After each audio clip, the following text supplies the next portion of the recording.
Disappearance at Gleb. In 1967, in a small town in the southern United States near the Gleb River, a series of mysterious disappearances shook the local community. It all began when 22-year-old student Katie Miller went out for a jog in the woods near her university. She was an active and happy girl who loved nature, but that day she did not return home. Her parents, worried, reported her missing after several hours of her absence. At first, law enforcement treated the situation as a typical missing person case. But as the search continued without results, they began to feel there was something more sinister at play. Local residents, hearing about the disappearance, organized volunteer search parties, scouring the forest around the Gleb River. Katie's search lasted several weeks, but she was never found. After unsuccessful attempts, the police began to focus on potential witnesses and suspects. One night, a local resident heard strange sounds that resembled cries coming from the woods. When he decided to investigate, he was so frightened that he turned back home without telling anyone about it. A few weeks after Katie's disappearance, another tragedy struck the town. Two young people, John and Lisa, vanished while having a picnic in the same area. They also did not return, and their friends waiting for them started to worry. Once again, the authorities activated search teams. The searches yielded no results, but personal items belonging to the missing were discovered. Pieces of clothing left on a clearing and photographs that attested to their last day in nature. The mystery of the disappearances began to grow, fueled by rumors. Residents shared legends about an old woodsman who had lived in the forest for decades and was said never to have left his home. It was rumored that he died, but his spirit remained wandering, seeking those who dared to enter his domain. Some claimed to have heard whispers in the forest saying, "Stay home," while others spoke of nightmarish screams echoing among the trees. When several more people disappeared, including two teenagers who simply went for a walk, local authorities decided to close the forest to visitors. At this point, fear gripped the entire community. Anyone trying to explain the events faced horrifying accounts of how the old woodsman claimed the souls of those who got lost in his woods. Soon, public hearings began addressing the potential causes of the disappearances.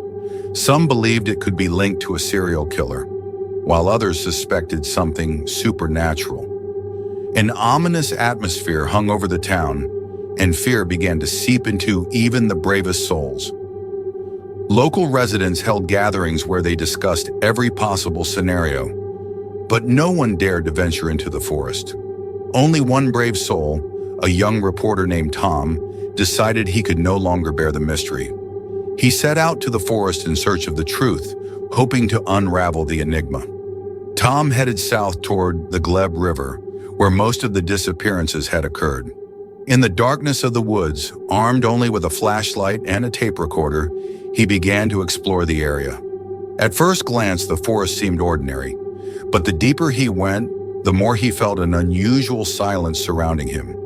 The entire forest seemed to hold its breath, and this filled him with dread. On the fifth night in the woods, as the moon shone brightly, Tom began to hear sounds. At first, they were faint whispers, then screams echoing all around him. His heart raced as he realized he was not alone. He saw shadows darting between the trees and heard voices calling his name. Terrified but intrigued, Tom called out, "Who's there?" In response, he heard the haunting words, "Help us! Take us home!" These words terrified him to his core. He panicked and tried to escape the woods, but lost his way. Suddenly, he stumbled upon the very spot where Katie, John, and Lisa had disappeared, and his heart raced again. Here he found personal belongings left behind: John's book, a photograph of Katie taken during the picnic, and other items that made it clear they had been there. Tom began to sense the presence of something supernatural. He was frozen with fear when suddenly a shadow appeared behind him. He turned and saw the figure of the old woodsman, his face indistinct, but his eyes burning with rage. "You shouldn't be here," he whispered. "This is my territory." Fortunately, Tom managed to escape, but the forest had forever changed in his mind. He realized the woodsman was real and that the missing people were not just victims of his wrath, but could be part of his world. After this incident, Tom returned home, sharing the terrifying story of what he had experienced. The forest was closed off, but people still spoke of it. The disappearances at Gleb became a legend, and the forest remained etched in the memory of residents as a place to avoid. Though the town continued its life, whispers and cries still echoed in the depths of the woods. Everyone who ever heard about those mysterious disappearances wondered, what really happened to those who vanished in the woods at Gleb? Thank you for watching this story. If you enjoyed it, don't forget to subscribe so you won't miss any new creepy legends and mystical tales. There's a lot more to come, so stay tuned and be ready for more encounters with the unknown. Look out for the next story.